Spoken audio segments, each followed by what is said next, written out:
Já estamos chegando com o programa Mega Profissionais.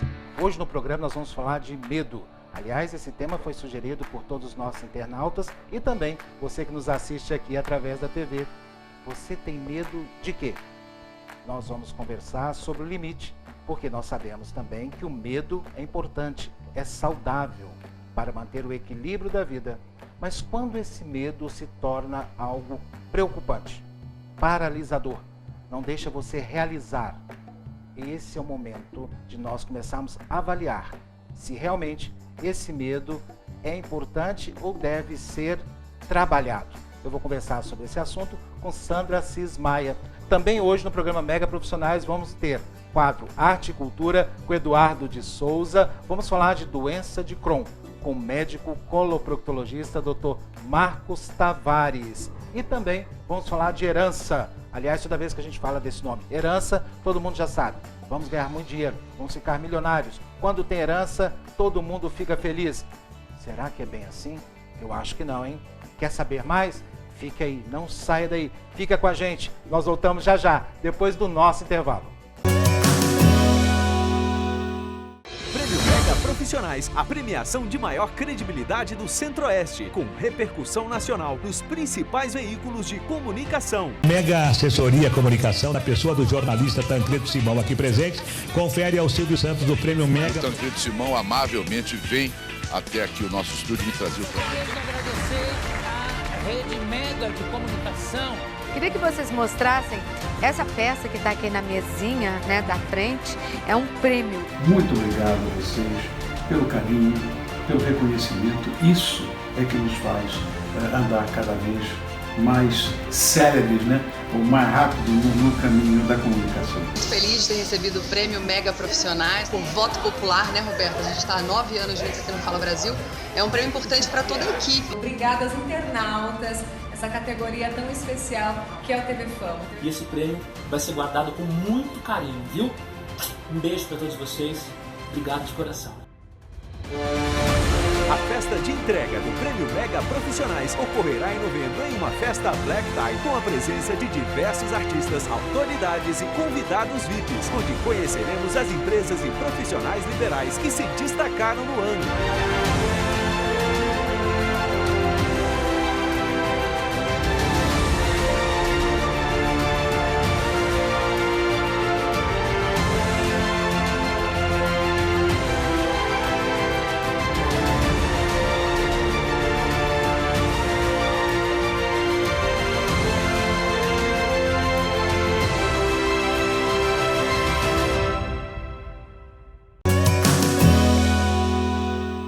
Já estamos de volta com o programa Mega Profissionais e agora vamos falar de medo aqui no programa. Estou recebendo Sandra Assis Maia. Tudo bem com você, Sandra? Tudo ótimo. Seja bem-vinda ao programa Mega Profissionais mais uma vez. Aliás, vamos falar de medo. O que o medo pode causar na vida das pessoas. As pessoas podem paralisar, podem não querer mais fazer nada, porque elas têm medo que dê errado ou que a situação não aconteça. E aí, como driblar o medo na sua opinião? Então, quando você estava falando aí, a gente fica imaginando, né? Tem medos de formas tão diferentes, né? É interessante que o medo, ele pode ser, o que pode ser pavoroso para alguns, para o outro pode não significar nada. Então, isso define o medo como algo muito pessoal, né? De experiência de cada um. E dependendo da intensidade, precisa ser investigado, né? Para ver se isso já não desenvolveu um trauma, se não é algo muito mais sério do que se parece. Uma fobia. É, exatamente. Existem vários tipos de traumas, né? Então, é bom buscar sempre um acompanhamento. Uma coisa é você passar um susto, né? E por um determinado tempo você ficar assustado com aquele acontecimento. Por exemplo, às vezes tem pessoas que é assaltado e passa aquele susto, passa alguns dias e esquece, toca a vida normal. Outras já passa por um assalto e isso pode se transformar em um transtorno, pode prejudicar a vida por muito tempo. Sabe um exemplo que uma vez ficou muito forte, inclusive na minha vida, eu quero dividir com vocês. A criança, ela tem medo, às vezes, de dormir sozinha, ou tem medo que desligue a luz. Ela tem medo de dormir no escuro. E aí, conversando com uma psicanalista, ela me falou, é simples, ela não sabe o que tem no escuro. Ela não sabe o que tem no escuro. Então ela tem medo. Ela tem medo. Ela tem medo porque ela não sabe o que vai ter ali. É uma criança, é imaginário de uma criança. Então, ainda está em construção, né? Então ela tem medo, ela não sabe onde é que está pisando. Às vezes, nós temos medo de algumas situações porque não sabemos qual o resultado que terá algumas ações que nós vamos fazer. Ou que talvez não tenha essas ações. Nós temos medo, inclusive, do não, de ouvir o não. Tem pessoas que não estão preparadas para ouvir não, tem pessoas que estão só programadas para ouvir sim. E vem da construção, da estrutura de cada um, Tancredo. Porque tem toda uma análise de como, talvez em alguma fase da vida da pessoa, na infância, ou mesmo a pessoa mais velha, ela pode ter passado por algo que aquilo ali foi importante, teve uma alteração importante na vida mental da pessoa, emocional. Exatamente. Então, por exemplo... Uma marca, seria uma marca. Uma marca. Como a gente falou aí na questão do piloto automático, como a gente já falou no outro programa. Você sempre fala isso. Né? Aqui, né? Como a gente falou em relação a algumas reações, tudo tem um motivo.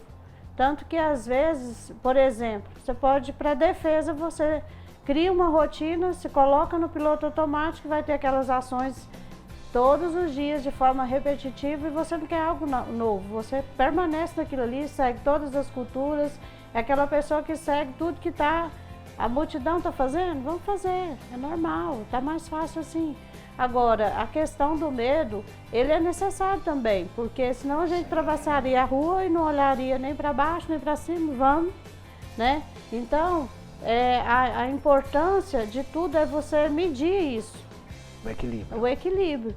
Porque se você, tudo em excesso, falta demais é ruim, em excesso também pode ser até pior. Então, trabalhar cada fase da vida e o que aquilo traz de benefícios e de forma positiva e negativa. Porque, por exemplo, pode ser uma autossabotagem, eu escolho o medo, então para esse lado, nessa área eu não vou fazer mais nada.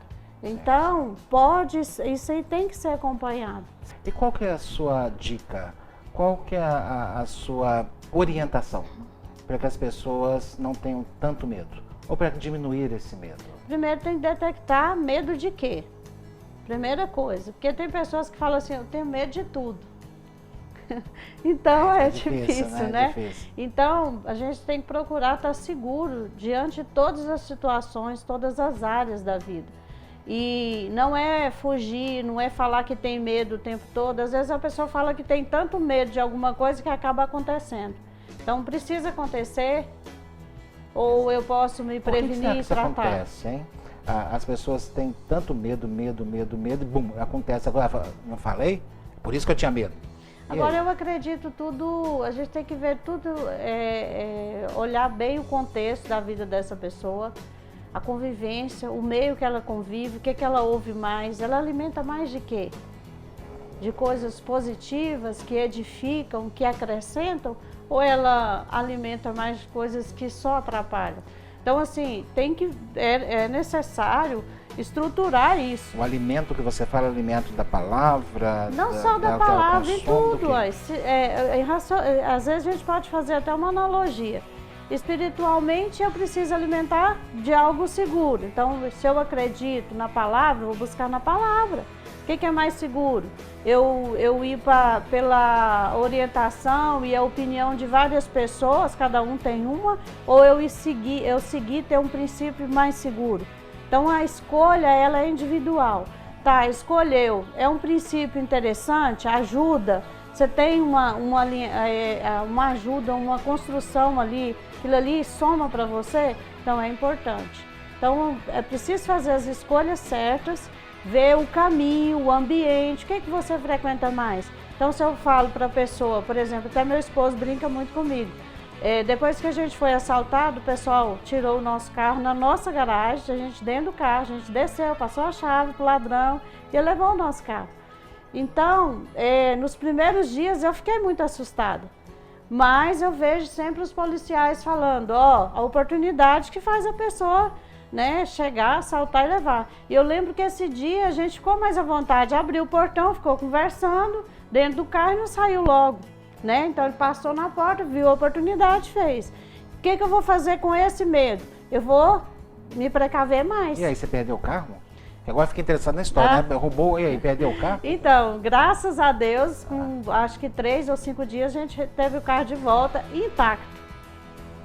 Intacto. Que sorte! Eles deixaram, Isso foi sorte, deixaram próximo do nosso, lá próximo do setor oeste, né? Acho que foi no setor oeste mesmo. Goiânia. E aí os policiais ligaram falando, a gente encontrou seu carro. Nós fomos buscar o carro intacto, sem um arranhão, nada. Só precisei fazer outra chave, né? Reserva. Então foi sorte que você teve. Foi, eu acredito que foi proteção de Deus mesmo. Com certeza. Mas como a gente estava falando, Tancredo, então eu pego essa situação, eu vou ficar mais atenta. Então o que eu vou fazer? Eu vou ficar com medo, não vou sair, vou evitar. Não, eu vou me proteger mais. Então a questão é, às vezes meu esposo fala, nossa, meu bem, agora você ficou assim. Eu falei, agora eu fiquei assim, eu fiquei atenta. Então às vezes a gente chega para entrar, aí tem alguém duvidoso, a gente dá a volta no quarteirão, espera, aí a gente entra. Então, se a gente colocar, peraí, se eu tive essa experiência, ou se alguém teve essa experiência, o que eu vou fazer para me proteger mais? Porque se a gente começar a ter medo demais e se privar de ter uma vida normal, então isso aí pode sim se transformar em algo que pode ser prejudicial e pode aumentar. Por exemplo, a pessoa bate o carro uma vez, não pode parar de dirigir. De que forma que eu vou me proteger, vou treinar mais para evitar isso? Ou seja, né? O medo é um aliado importante para que nós não façamos nada que vá correr riscos de vida ou dar problemas para os outros. Né, Tancredo? Ou até se prepare mais. Se preparar mais. Para errar menos e correr menos risco. E agora, só para fechar nosso pequeno bate-papo, só vou dar um exemplo para vocês que eu já ouvi uma vez, não sei se é verdade, mas o peru-ave, se você colocar ele no chão, pegar um giz de cera, fazer um círculo em volta do peru, colocar água e comida fora desse círculo, se você for ver ele lá depois, ele vai morrer de fome e de sede. Por quê? Porque a visão dele é circunscrita ao espaço que ele está, aqueles giz. No chão passa a ser uma barreira gigante. Fique atento, hein? Senão você vai ser igual o peru também, né? Agora, vou dar uma dica para vocês. Confie em Deus, tá? É a dica minha pessoal. Eu passei a entender que Deus não faz nada para o nosso mal, sempre para o nosso bem. Desde que você esteja aliado com o pensamento, com Deus, atitudes sinceras e concretas. Sandra, muito obrigado mais uma vez pela sua participação aqui no programa. Volte sempre que for possível na sua agenda. E nós voltamos já, depois do nosso intervalo.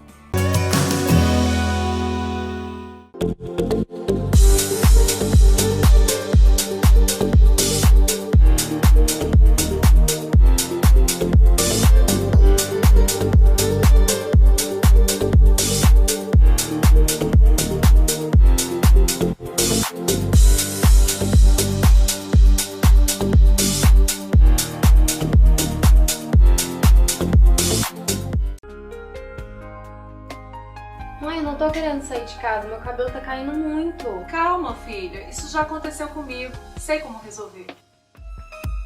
Não desista do seu cabelo. Mantenha sua autoestima. O mais revolucionário tratamento para a queda de cabelo está ao seu alcance. Autoestima Clínica Capilar. 3223-5278.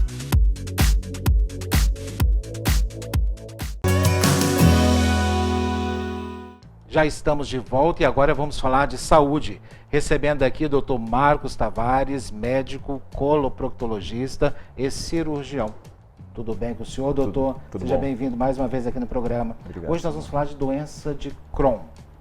O que é a doença de Crohn, doutor? Então, Simão, é uma doença autoimune, tá? Que faz parte do rol das doenças inflamatórias intestinais, junto com a retocolite ulcerativa. Então, tanto a retocolite ulcerativa quanto a doença de Crohn são duas doenças que estão dentro da doença inflamatória intestinal, que são doenças que acometem o intestino. Certo. Eu queria só voltar um pouquinho. O senhor falou que é uma doença autoimune. Isso. O que significa autoimune? Então, autoimune é o seguinte, a gente produz anticorpos, tá? Esses anticorpos que nós produzimos, eles acabam atingindo nós próprios, nossos órgãos, alguns órgãos mais específicos. É isso que é a autoimunidade? Isso. Doença autoimune. Doença autoimune. Ou seja, esses anticorpos passam a fazer um outro papel. Então, a função dele é proteção, proteger a gente. Então, existe algum gatilho é dado, algum start é dado, e aí você tem fatores genéticos, fatores ambientais, fatores infecciosos, que fazem com que esses fatores desenvolvam, acarretam a produção desses anticorpos que acabam atacando as nossas células, os nossos órgãos. Quando o senhor nos dá algumas nomenclaturas e passa para a gente ali como se a gente soubesse, né? Ou passa batido, a gente não entende a gravidade da doença e o desdobramento que essa doença pode causar. Né? Quando o senhor fala doença inflamatória do intestino, entendemos. Quando o senhor fala doença autoimune, a gente já ouviu isso várias vezes. Mas nós nunca passamos para entender o que é essa autoimunidade, né? O que significa isso? E isso é uma situação muito séria. Sim. Né? Por quê? Porque você vai produzir anticorpos, praticamente o seu corpo vai lutar contra você mesmo. Sim. É isso? Sim. Tá, então vamos lá. A doença de Crohn é uma dessas doenças autoimunes, né? Causadas na inflamação do intestino. Como consequência, leva a uma inflamação do intestino. Então, a inflamação do intestino é uma consequência da doença. Da doença, tá. O que é causado? O que causa essa doença? Então, o que leva a ter essa doença? Então, o principal fator é a predisposição genética. O que é isso? As pessoas... você tem na família 10 a 20% das pessoas... se você tem alguém na família com doença de Crohn, a chance de uma outra pessoa ter da família é em torno de 10 a 20%. Então, você tem um fator genético importante. Você tem fatores emocionais, mais uma vez, que a gente vem falando aí, fatores emocionais. Você tem fatores infecciosos também. Alguns agentes infecciosos podem causar um start, um gatilho. Sintomas? Então, o principal sintoma normalmente acomete pacientes jovens, segunda, terceira década de 20, ou seja, 20, 30 anos, mas pode acometer crianças e pessoas mais idosas. Mas normalmente pessoas mais jovens, em torno de 20 a 40 anos. O principal sintoma da doença de Crohn é diarreia. O paciente tem uma diarreia e, dependendo da localização que ela comete, por exemplo, nós temos dois tipos de intestino, o delgado e o grosso. Se a doença de Crohn, o mais comum é a doença de Crohn acometer o intestino delgado, a parte final do intestino delgado, que a gente chama de íleo. Tá? Além do íleo, acomete o início do intestino grosso, que é o seco. Então, o local mais comum é o final do intestino delgado e o início do intestino grosso. Normalmente, nesses casos, dá bastante diarreia, emagrecimento. Mas qual a frequência dessa diarreia? 5, 6, 7 vezes. O dia? O dia. O paciente ele começa a entrar no grau de desnutrição, dependendo da gravidade, da frequência dessa diarreia, anemia. Você pode ter outras manifestações, outros sintomas. Por exemplo, pode ter febre. A doença de Crohn é uma doença que acomete desde a boca até o ânus. Então, você pode ter úlceras na boca. Você pode ter... Mas todos esses fatores são associados, que você está me falando, né? Não vai aparecendo um depois do outro, não. Então, normalmente, quando é pessoas mais jovens, como criança, normalmente pode acometer o estômago. É mais frequente que no jovem. O que no estômago? A irritação no estômago? Uma dor abdominal, aí você vai fazer uma endoscopia, você tem úlceras, você tem lesões, erosões no estômago. E aí você faz a biópsia e aí você vê uma doença de Crohn. Mas normalmente você tem vários sintomas presentes no paciente só. Por exemplo, paciente jovem com diarreia, emagrecimento. Com essa frequência. Com essa frequência. Emagrecimento.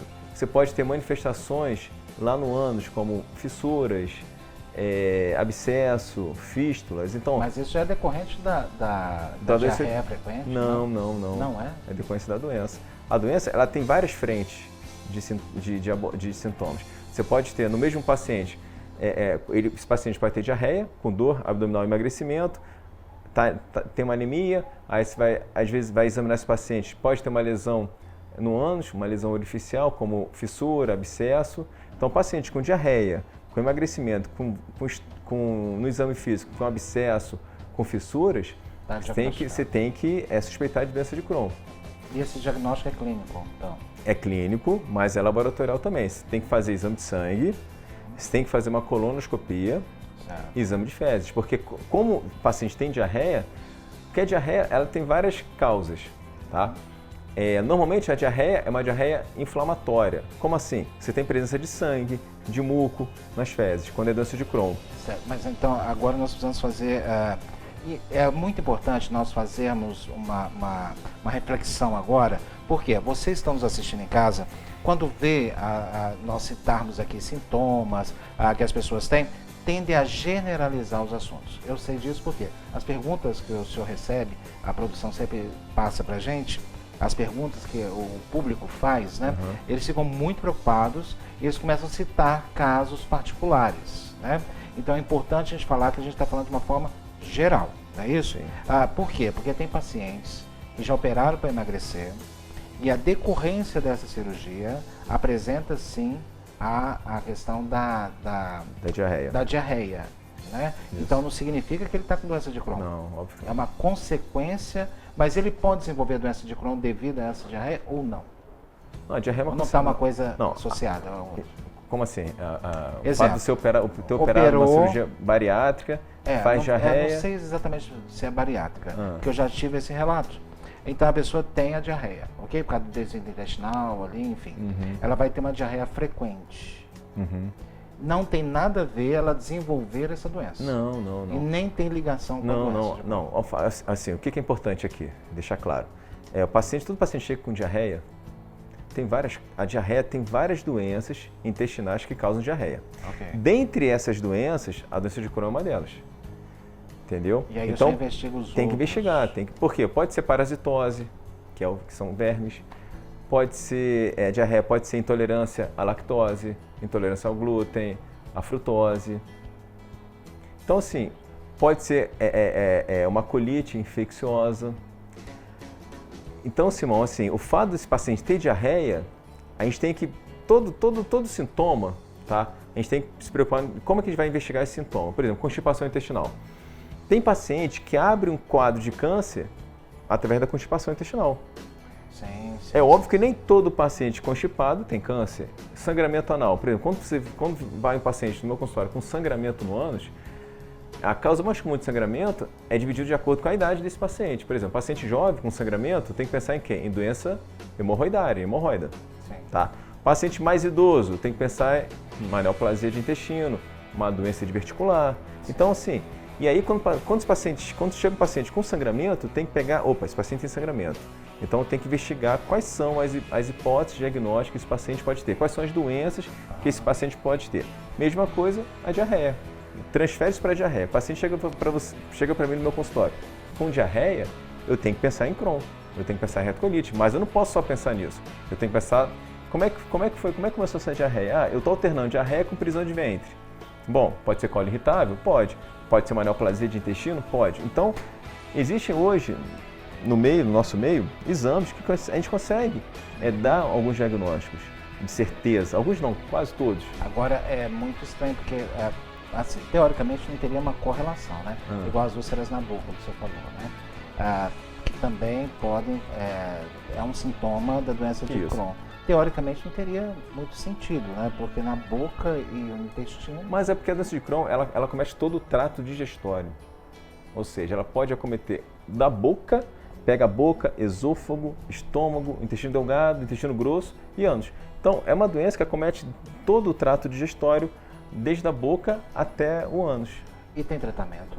Tem tratamento. Ela não tem cura. Não tem cura. A doença de Crohn não tem cura. Tem tratamento. Hoje, melhorou bastante.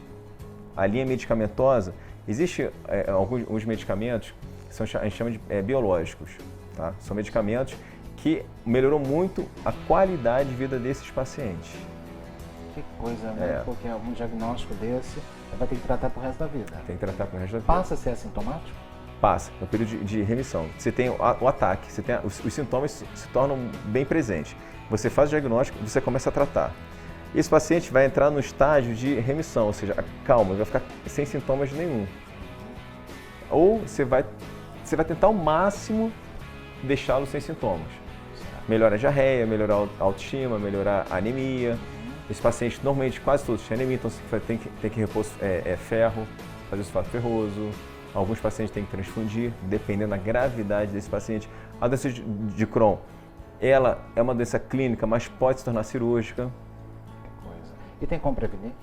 Não tem. Não tem. Um indivíduo, por exemplo, que tem um histórico na família, ele assim, tem que investigar a respeito. O fato de você... Não, até assim, o que acontece? Quando você tem alguém na família, algum histórico, você já sabe mais ou menos os sintomas que essa doença traz. Sim. Então, fica mais fácil você fazer o diagnóstico. Às vezes não, hein, doutor? Com alguém na família... Tem pessoas, às vezes, que sofrem de... Mas não, com alguém na família. Agora, quando você não tem ninguém na família, você começa a ter uma diarreia, você não vai pensar em Crohn. Agora, se teu pai tem Crohn, você começa a ter diarreia, você vai pensar que tem Crohn. Por isso, fica mais fácil a percepção do paciente, do parente lá. Aliás, as pessoas, a primeira coisa que pensam é que está com câncer, né? A primeira coisa é tudo câncer. Aliás, todo mundo relata muita coisa pra gente, inclusive mandando perguntas pro senhor. Eu quero saber se eu estou com câncer, eu quero saber se eu estou com câncer porque eu estou com esse sintoma. É o medo, né? É o medo de ter câncer. O medo é um problema, né? Infelizmente, tá? Mas eu gostaria que o senhor voltasse aqui pra gente falar sobre essas possíveis causas de câncer, pode ser? Pode. Para tranquilizar as pessoas mais. Pode. Pode ser? Muito obrigado, doutor Marcos. E nós voltamos já, depois do nosso intervalo.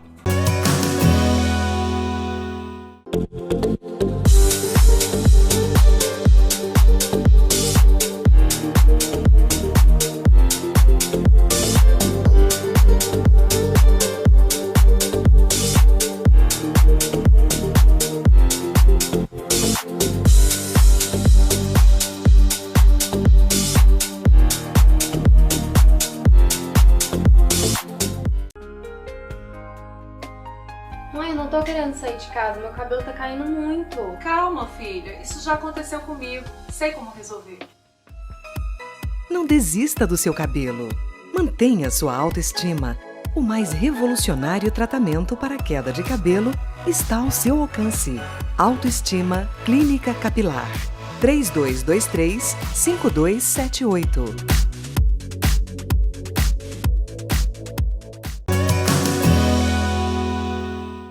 Já estamos de volta e agora vamos falar sobre herança. Aliás, toda vez que nós falamos esse nome, ou quando nós nos remetemos a essa ideia, sempre o que nós pensamos? Pronto, herança, a pessoa vai ficar rica, milionária. Será que é exatamente assim? Estou recebendo aqui o senhor Antônio do Prado e a Fernanda do cartório Antônio do Prado. Sejam bem-vindos mais uma vez aqui no programa Mega Profissionais. Tudo bem com o senhor, né, senhor Antônio? Tudo bem, muito obrigado. Fernanda, tudo bem? Tudo bem, Tancredo. Ótimo. Bom, herança. Herança é o quê? É o conjunto de bens que é deixado, né, por uma pessoa que faleceu, para os seus herdeiros, ok? E geralmente vocês acham que vai herdar, né? Tem casos que não herda, né? Pois é. E aí, como é que nós funciona? vamos explicar, né? Como é que funciona? Bom, mas vamos passo a passo. A partir do momento que uma pessoa falece, né, morre, é feito um inventário. Os herdeiros pedem para fazer um inventário dos bens daquela pessoa, não é isso? Como é que é o procedimento? Sim. Um inventário. E o inventário pode ser feito no cartório. Quem que dá entrada para fazer esse inventário? São os parentes? São as pessoas próximas? Como é que funciona isso? Vamos começar a explicar, né? Vamos, Tancredo. Para iniciar o inventário, né, esses familiares, esses herdeiros, eles vão ter que contratar um advogado. Seja pela via judicial ou extrajudicial, é obrigatória a assistência de advogado. Ah, tá. Então esse advogado, ele vai fazer esse serviço preliminar, né, da conferência dos documentos, análise de como vai ficar a partilha, né, tudo de acordo com a vontade da família e, porventura, até do falecido, que às vezes deixa um testamento. Eu acho que é muito mais fácil, né? Porque esse negócio de fazer inventário, fazer levantamentos, demora tempo, né? Porque às vezes nem sabe os bens que hoje a gente consegue ter uma agilidade, né? Você falou do testamento aí. Precisa saber, em cartório para saber se fez testamento? Não, hoje é bem mais fácil, né? Nós conseguimos agilizar esse processo. Nós temos uma central nacional que a consulta nessa central vai permitir ter acesso se a pessoa deixou ou não testamento, que inclusive é uma consulta obrigatória, tá? Tá. Qualquer cartório? Qualquer cartório, qualquer advogado tem acesso. Agora. Exatamente. Ótimo. Então qualquer advogado, Eliminou qualquer cartório tem essa essa central, Que faz bom. a consulta. E isso é obrigatório no inventário judicial ou extrajudicial. Sim, tá? tem que fazer essa pesquisa. Tem que fazer essa Ok. pesquisa. Deixou o testamento, fica mais fácil. Depende, né? Porque se no testamento tiver alguma disposição que algum herdeiro queira contestar por algum motivo, isso pode travar o processo. Aí lá vai pro judicial de novo. Exatamente. Né? Mas tudo bem. Aí vamos a supor que deu tudo certo, né? Aí vem os herdeiros, né? E começam a partilha de bens. Isso, eles fazem, né, inicialmente, essa reunião entre eles, o advogado, para definir como vai ser a partilha. Feito isso, o advogado vai iniciar, fazer um formal de partilha, uma petição inicial, informando como que quer que seja feito, e vai solicitar a avaliação desse patrimônio. Quem avalia o patrimônio é a Secretaria da Fazenda, é um órgão estadual. Né? Então é avaliado de acordo com a localidade dos bens, de estado para estado. Entendi. Né? E Feito aí faz isso, a venda. faz essa avaliação, ou seja, o estado avalia aquele patrimônio, determina o valor da avaliação e cobra um imposto, E esse se for o imposto caso. varia de estado para estado? Varia. Aqui em Goiás, por exemplo, é de 2% a 8% sobre o valor do patrimônio. Mas espera aí, então, a pessoa deixou um imóvel quitado. Exatamente, Tá? quitado. Aí é feito esse levantamento, os herdeiros têm que pagar o imposto para fazer esse levantamento? Exatamente. Esse imposto é conhecido como imposto causa-mortes, né? Então, os herdeiros pagam o Por isso que imposto eu para o perguntei estado. a Fernanda se cada estado tem uma alíquota diferente, um valor diferente. Exatamente. Mas esse imposto é pago para quê? É só para fazer esse levantamento? Isso, né? Porque assim, a lei determina, né, que após o falecimento, o Estado vai avaliar esse bem, vai avaliar esse patrimônio e vai tributar, se houver a necessidade, porque de acordo com as alíquotas, né, aqui em Goiás, por exemplo, até 25 mil é isento. Então, acima de 25 mil, esse imóvel, esse patrimônio já vai ser tributado. Esse imposto, ele é direcionado para a Secretaria da Fazenda, ou seja, é um imposto estadual. É igual, por exemplo, nós temos o IPTU, que é o imposto municipal, nós temos esse ITCD, que é o causa-mortes, que ele é a nível estadual. Feito esse pagamento ou, né, declarada a isenção desse imposto, aí sim o advogado e os herdeiros vão ou ao judiciário ou para o cartório fazer o inventário. Quem paga os impostos são os herdeiros, São ok? os herdeiros, Então, exatamente. Deve ser rateado pelos herdeiros, alguma coisa Sim, assim. sim. Certo? E aí depois procede, né? Aí depois que vai efetivamente fazer o inventário. Nós, inclusive, acompanhamos alguns casos, inclusive em filmes. Eu vi mais em filme. Eu acho que isso talvez não exista na vida prática ou exista de uma forma menor. A pessoa morre e tudo, né? Aí como aparentemente aquela pessoa tem muitas posses, né? Os herdeiros já ficam ali felizes com a partilha, né? Para saber o que vai sobrar para quem. Mas quando vai fazer o levantamento, a pessoa que faleceu, ela deve muito. Ela tem muita dívida no mercado. Acontece. E aí praticamente quem vai pagar essa dívida? Os herdeiros? Uma feliz pergunta. Nós vamos explicar agora como que fica. Tancredo, é a surpresa, né? Quando acontece uma situação semelhante a essa, uma dívida maior do que o patrimônio, o que vai ser feito? A lei determina que a herança responde pela dívida, ou seja, aquele patrimônio que o falecido deixou vai arcar com as dívidas que porventura ele tenha feito, mas somente no limite dessa herança, ou seja, não posso ultrapassar o patrimônio do falecido e atingir o do herdeiro. Vamos pôr os valores para entender melhor. Sim. Então, vamos, um exemplo. O patrimônio é 100 mil. 100 mil. E ele tinha uma dívida de 200 mil, né? Nesse caso, eu tenho uma dívida maior do que o patrimônio. Aquele patrimônio de 100 mil vai ser utilizado para pagar parte dessa dívida, já que eu não vou conseguir pagar toda.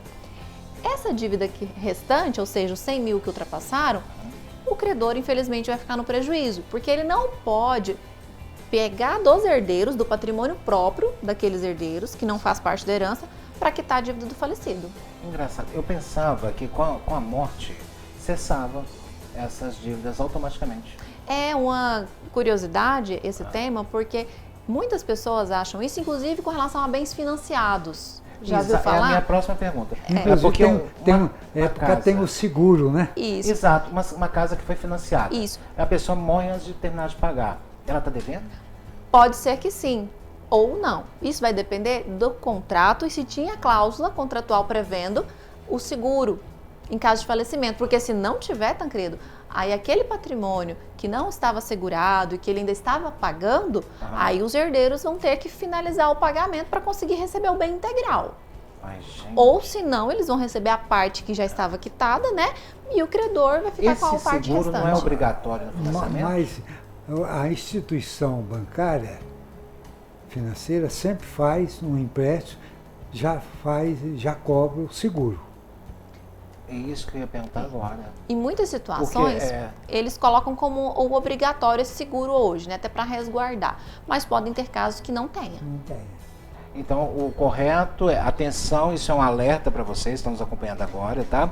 Que muita gente, claro, a grande maioria, né, dos brasileiros, fazem financiamento de imóvel, de carro, de tudo. E essa questão do imóvel tem que vocês avaliarem melhor o contrato para ver se tem essa cláusula de seguro. Exatamente. O seguro é muito importante. É fundamental. É fundamental. Né? Se uma pessoa está achando que está deixando para os herdeiros aí, está deixando dívida. E às vezes os herdeiros... dívida. Né? Exatamente. Eles acham que vão pegar aquele patrimônio quitado, em virtude do falecimento, né? E quando vão descobrir, a realidade é outra. Jesus, isso é preocupante. É, preocupante. Inclusive, tem algumas cláusulas também que agora prevê até o desemprego da pessoa, né? Se a pessoa estiver desempregada. Isso, tem seguros para cobrir por um período, em caso de desemprego. Seguro, Seguro, nesse caso, sempre tem que pagar seguro. separado, não tem não? Sim, é igual, por exemplo, seguro de veículo, é um adicional ali. E a maioria das vezes as pessoas só pagam a mensalidade e nem sabem o que está pagando. Exatamente, é igual cartão de crédito, que às vezes a gente paga aquele seguro, né? Roubo, furto, porque se houver alguma situação assim, eles cobram um determinado valor. Então tem que ter muita cautela na hora de assinar um contrato. Inclusive, viagem aérea também tem o seguro, né? Tem o seguro também, exatamente. Aliás, na passagem aérea, inclusive as pessoas podem optar em ter ou não ter o seguro de viagem, viu? Exatamente. É uma opção. É uma opção, né? E, bom, as pessoas às vezes por causa de R$1, R$2 reclamam, né? E vão lamentar a situação depois. Bom, então só para a gente entender melhor e concluir que a herança, se a pessoa que deixou a herança estiver devendo, sim, a dívida será cobrada, né, daquele espólio, não sei se é espólio, não, acho que não é espólio o nome, né, dos herdeiros, mediante a questão do volume dos bens deixados, né, deixou uma herança de 200 mil, está devendo 100, 100 vai ter que pagar. Sim. E 100 vai ficar para os herdeiros. Exatamente. Se está devendo 200, só tem um patrimônio de 100, não vai ficar com nada. Assim como o credor não recebe o restante, porque não pode entrar dentro, né. E se a pessoa, por exemplo, fala assim, não, então eu não quero não quer receber essa herança, porque está devendo, então não quer, ou então se o herdeiro estiver devendo, porque eu acho que os credores vão ficar de olho, né, se ele receber. Tem como ele abrir mão? Acho que é uma renúncia, né? Uma renúncia. Isso, obrigado, né? obrigado, senhor Antônio. Se ele quiser fazer uma renúncia dessa herança, para não receber, para não ter que pagar a dívida dele. Para burlar, né? Para burlar. Seria para burlar. É possível, Tancredo, situações em que o herdeiro, né, aquela pessoa que vai receber a herança, já está devendo alguma coisa e ele não quer receber essa herança para não ter que pagar os credores dele, acontece muito. Então o que o herdeiro pensa? Eu vou renunciar, não vou receber nada, a minha parte vai ser dividida para os meus irmãos, depois eles me passam por fora. Acontece muito. Só que o que a lei prevê com relação a isso? O credor, né, que identificou essa situação, viu que aquela pessoa renunciou justamente para não arcar com a dívida, ele pode ir até o juiz e solicitar autorização para receber a herança em nome daquele devedor, que era o herdeiro que devia para ele, né? E dessa forma, Tancredo, o juiz pode autorizar. Aquele quinhão, ou seja, aquela parte que aquele herdeiro iria receber, vai ser analisada. Se dá para pagar a dívida com aquele credor dele, ótimo. Se sobrar algum valor, já que ele renunciou, ele não vai ficar com a parte que sobrou daquele quinhão dele. Já que ele renunciou, o que vai acontecer? A parte dele vai ser utilizada para pagar a dívida que ele tinha e o excedente vai ser dividido entre os irmãos dele da mesma forma. Acho justo. Acho justo. O certo é certo. Não é isso? A lei sempre é justa. Está devendo, tem que pagar. E uma curiosidade, Tancredo, é que a renúncia ela é irrevogável. Por isso que tem que ter muito cuidado quem pretende renunciar. Renunciou uma vez, você não pode se arrepender. Jamais. Isso é muito sério. E a renúncia tem que ser oficializada no cartório. Exatamente. Somente por escritura pública ou termo judicial. Muito obrigado. Mais uma vez, fiquem atentos com relação a isso. E muita atenção, tá? E busca sempre informação. Muito obrigado, senhor Antônio. Muito obrigado, Fernanda. E nós voltamos já, depois do nosso intervalo. Prêmio Mega Profissionais, a premiação de maior credibilidade do Centro-Oeste, com repercussão nacional nos principais veículos de comunicação. Mega Assessoria Comunicação, na pessoa do jornalista Tancredo Simão aqui presente, confere ao Silvio Santos do Prêmio Mega. Tancredo Simão amavelmente vem até aqui o nosso estúdio me trazer o programa. Quero agradecer à Rede Mega de Comunicação. Queria que vocês mostrassem essa peça que está aqui na mesinha, né, da frente. É um prêmio. Muito obrigado a vocês pelo carinho, pelo reconhecimento. Isso é que nos faz andar cada vez mais céleres, né? Ou mais rápido no caminho da comunicação. Muito feliz de ter recebido o Prêmio Mega Profissionais por voto popular, né, Roberto? A gente está há 9 anos juntos aqui no Fala Brasil. É um prêmio importante para toda a equipe. Obrigada aos internautas, essa categoria tão especial que é o TV Fama. E esse prêmio vai ser guardado com muito carinho, viu? Um beijo para todos vocês. Obrigado de coração. A festa de entrega do Prêmio Mega Profissionais ocorrerá em novembro em uma festa Black Tie com a presença de diversos artistas, autoridades e convidados VIPs, onde conheceremos as empresas e profissionais liberais que se destacaram no ano.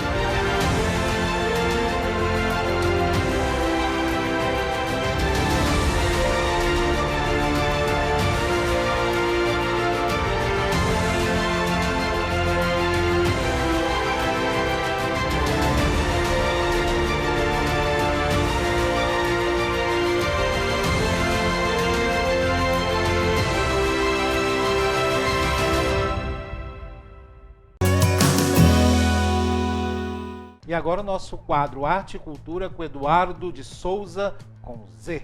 Tudo bem com você, Eduardo? Tudo ótimo. Aliás, o Z tá me lembrando o Zorro, né? Aí eu tô vendo você de preto, esse chapéu.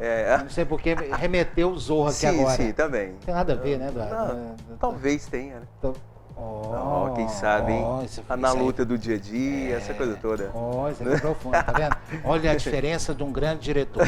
Ele sabe pegar a deixa. Ele pegou a deixa ali e já desenvolveu. Não pode perder. Na luta, então, do dia a dia, você acha que tá... Aí a gente tem que deixar a nossa marca por onde passar. Olha aí, e se você dá espaço, ele vai criando cada vez mais. É isso? Fica pra próxima, justa, né? Fica. Agora você tá com convidados. Sim. E convidados muito bem acompanhado. Aliás, está virando até um chavão isso aqui, né? Você sempre seleciona muito bem seus convidados. Olha. Né? E você trouxe uma coisa muito legal que é musical. Teatro musical. É isso? Com essas devidas apresentações, claro. Sim, são integrantes do grupo Caminharte, Douglas Calazans, Lucas Calazans. Isso, eles vieram falar do musical A Carta e o Tempo. Legal. Um musical lindo que tá... Inclusive, nós estávamos conversando antes de entrar o intervalo comercial. Estava querendo saber um pouquinho mais, porque realmente está muito bem produzido, né? Você me trouxe aqui um folder que, aliás, remete uma história bem legal, né? Eu gostei dessa história aqui, li a sinopse e é claro que eu vou passar tudo para vocês. Vou tentar passar grande parte da história do espetáculo, não é isso? Douglas e Lucas, né? São irmãos? Mesmo? Olha, não percebi. Não tinha diferentes, percebido. Né? O sobrenome é igual, vai ser primo, alguma coisa, né? Mas enfim, vocês são irmãos. Sim, somos. Você é o diretor? Sou o diretor da companhia. E você é o ator? Cantor. Cantor, ator. Vocês são muito novos. Qual que é a sua idade? Eu tenho 28. 28, você? 23. Muito novos, né? E fazer musical não é nada fácil. Não, é um o mais difícil que tem. É um desafio muito grande. É realmente o mais difícil. E por que musical? Bom, a gente é uma companhia que é formada na essência por atores, bailarinos, músicos, né, e cantores. Nós viemos da nossa igreja, Ministério Caminho Santo, e lá nós reunimos um grupo onde a gente queria fazer algo que chamasse a atenção um pouco diferente, que fosse um pouco diferente do que já estava sendo feito. E aí nós pensamos, como que a gente pode juntar todo mundo? Bom, só tem um jeito de juntar músico, bailarino, ator no teatro, que é o musical. Então nós criamos, por isso a nossa companhia é uma companhia de musical, porque ela tem espaço para todos os atores, bailarinos e músicos. Mas vocês cantavam na igreja? Vocês eram músicos da igreja? O Lucas, ele é ministrante de louvor da igreja, e os instrumentistas também, em sua maioria, também são da nossa igreja. Entretanto, a companhia é uma companhia aberta, né? É uma companhia que qualquer ator que quiser fazer parte, que quiser entrar e fazer parte do elenco, músico, bailarino, pode fazer uma audição e se encaixar em alguns dos nossos elencos, porque a gente tem alguns elencos na companhia. Hoje eu estou com uma parte aqui que é o elenco de musical para teatro e que também recebe convites para fazer apresentações nas igrejas. Eu estou te perguntando da igreja por quê? Eu estou querendo ver o link, né? Porque vocês vêm da música, não é isso? Acoplar ali a dramaturgia veio da onde, né? Você fez teatro, faz teatro? Na verdade é o contrário, nós acoplamos a música dentro da peça. Então, a principal formação eu sou formado no curso de teatro musical pelo Basileu França. Tem algum... Teatro musical Basileu França tem essa especialidade, né? Sim, tem. Tem. Além do curso técnico e outros, tem especialidade em teatro musical. O Basileu França, nós já falamos aqui no programa, é uma instituição de Goiânia, tá? Vocês estão acompanhando a gente em outros estados. É uma instituição de Goiânia que é especializada em artes, né? E tem vários cursos. Agora, esse eu não sabia que tinha. Tem sim, é um curso um pouco novo, né? Acho que tem uns 4 anos de curso. E a gente esteve lá, eu estive lá por 2 anos, que é a formação do curso. Você canta? Não, eu não canto. Não. Eu não. Coisa, né? A gente foi fazer ali. Você fez mais para dirigir? Eu escrevo a parte da peça, a parte teatral, toda a dramaturgia. E aí, com a intervenção dos diretores de música e do diretor de coreografias, a gente coloca tudo dentro de um espetáculo, criando um musical. Então, na verdade, você não escreve sozinho. Eu acredito que você escreva com outras pessoas, é isso? Sim, a parte do texto, ela é escrita por mim, deste espetáculo foi escrita por mim. As músicas e as coreografias são criadas pelos nossos diretores musicais e coreográficos. Isso está me parecendo muito profissional, Eduardo, né? Porque a gente espera, porque vocês são jovens, né? E isso não tem nada a ver uma coisa com a outra, mas o que acontece? Em Goiás, nós não temos muita notícia da profissionalização nessa área também. Né? A gente não tem muita notícia dessa informação, pelo menos para o grande público. Né? E quando nós observamos e vamos conversar e ouvir essas respostas que estão bem trabalhadas, a gente fica feliz com essa história, muito, muito feliz. A gente luta por isso há muitos anos, né, Eduardo? Isso que é de uma parte mais antiga, né?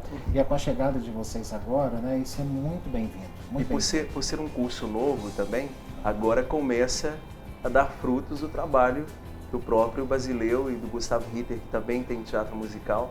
Então agora começam as produções. Que bom. Interessante. Né? Sucesso para vocês. Agora, essa peça, exatamente, esse musical, ele fala sobre amizade, é isso? Sim, ele fala sobre o poder de um verdadeiro amigo.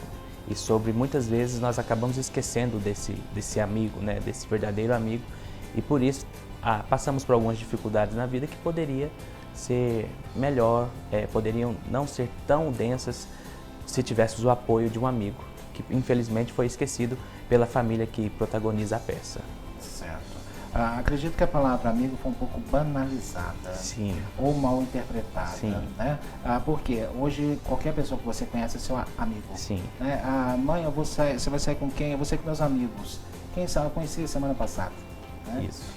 Poxa, que laços de amizade foram esses tão rápidos, né, que se estabeleceram assim. E você fala sobre isso ou não na peça? Nós falamos sim sobre isso na questão do... Mostra-se uma densidade na relação do protagonista com o amigo. Uma relação que vem de muitos anos, onde essa amizade foi conquistada, foi baseada e por um momento, por um lapso, ela acaba sendo esquecida. Que coisa. A gente fala sobre isso. As composições, as músicas, quem que escreve? Deste espetáculo ela foi escrito pela nossa diretora musical, que é a Poliana Cristina. Ela escreveu as nossas composições, as músicas para este espetáculo. Este, na verdade, é o segundo espetáculo que a gente apresenta. Cada ano a gente produz um para circular, principalmente nas igrejas. Ano passado nós produzimos um outro chamado... Mas você faz essa apresentação na igreja? Nós fazemos... De um cenário? Precisa, e tudo elevado. A gente projeta, porque assim... Quando no teatro é difícil, né? Até acústica para esses atores se apresentarem, né? Quando a gente criou a companhia, a gente pensa assim, em fazer um espetáculo que possa ser muito bem apresentado no teatro e nas igrejas. Ok, é bem projetado. Ele é projetado de forma que o cenário é móvel, de forma que o cenário é fácil de carregar. A gente tem toda a equipe para carregar, a gente tem os aparatos. São gravadas em estúdios, acredito? Não, são feitas ao vivo na apresentação. São todas ao vivo. Nós vamos com os cantores, com os instrumentistas, com os músicos e tudo é feito ao vivo. Nossa. Essa na verdade, é uma das bases da nossa companhia. A gente quer trazer essa cultura do teatro musical, principalmente na questão de ser músicas tocadas ao vivo, né, para trazer todo o brilho do ao vivo para a cena. Eu acho bonito quando tem o fosso, tem a orquestra lá embaixo, sim. Tudo, né? Isso é legal, de uma estrutura boa, né? Mas será que o Lucas consegue fazer alguma coisa a capela? Só pra gente ter um pedacinho só pra gente ouvir um pouquinho? Pra viver não basta sonhar, nem tão pouco se esforçar. Muito me empenhei, dei meu tempo e o meu suor, e em troca o que eu recebi.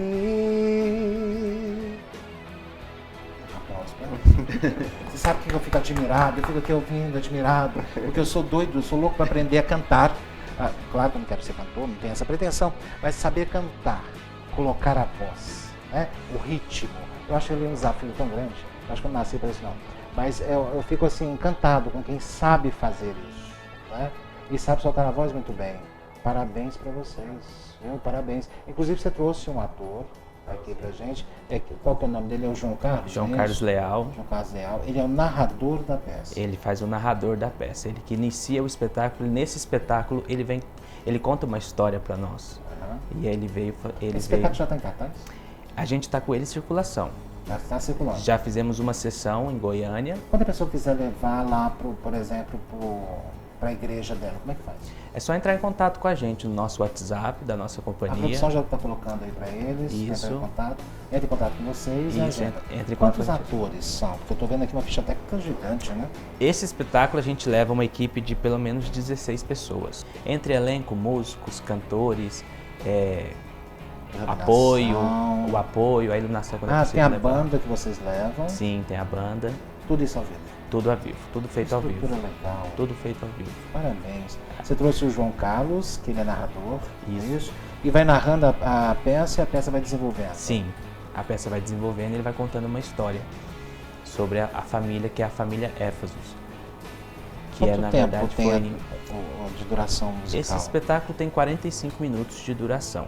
Nós fizemos ele com essa duração para que possa encaixar dentro dos convites que a gente geralmente recebe, que o pessoal não está muito acostumado com essa duração. Sempre que a gente recebe um convite, fala assim, não tem nada de 15 minutos. Não, aí já não é um espetáculo. Não é um espetáculo. E é o que a gente quer levar. Né? É o que a gente quer levar, principalmente para as igrejas, que é um espetáculo de verdade.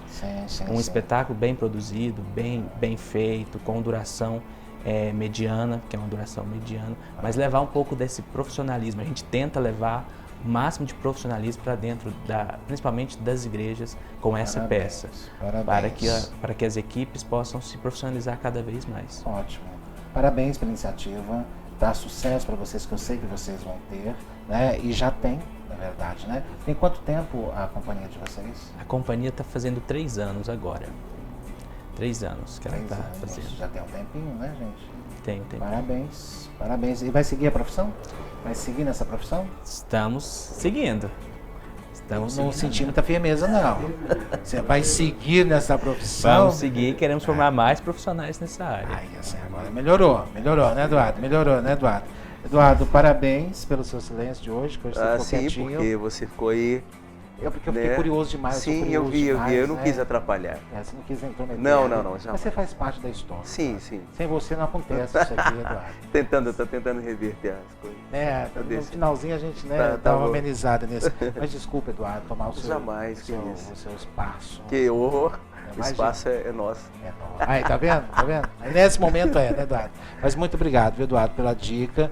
Parabéns, meninos, mais uma vez. E nós vamos encerrar o programa hoje ouvindo, né? Ele vai fazer uma apresentação, que é o João Carlos Leal, que já está ali no palco, já está preparado? Tá ok? Nós vamos encerrar com você, tá bom? A responsabilidade, hein?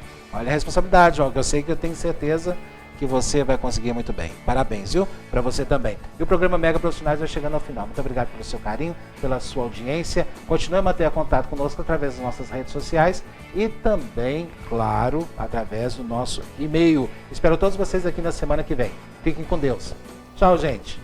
Qual o poder de um amigo? O que uma verdadeira amizade pode acrescentar em nossas vidas? Quem podemos deixar entrar em nossas vidas, tomar espaço e marcar presença? É certo que se soubéssemos todas essas respostas, as nossas histórias seriam escritas um pouco diferentes, meus amigos. Tomem cuidado com os amigos que vocês deixam entrar em suas vidas. Afinal de contas, esse amigo pode influenciar para bem ou para mal a sua caminhada.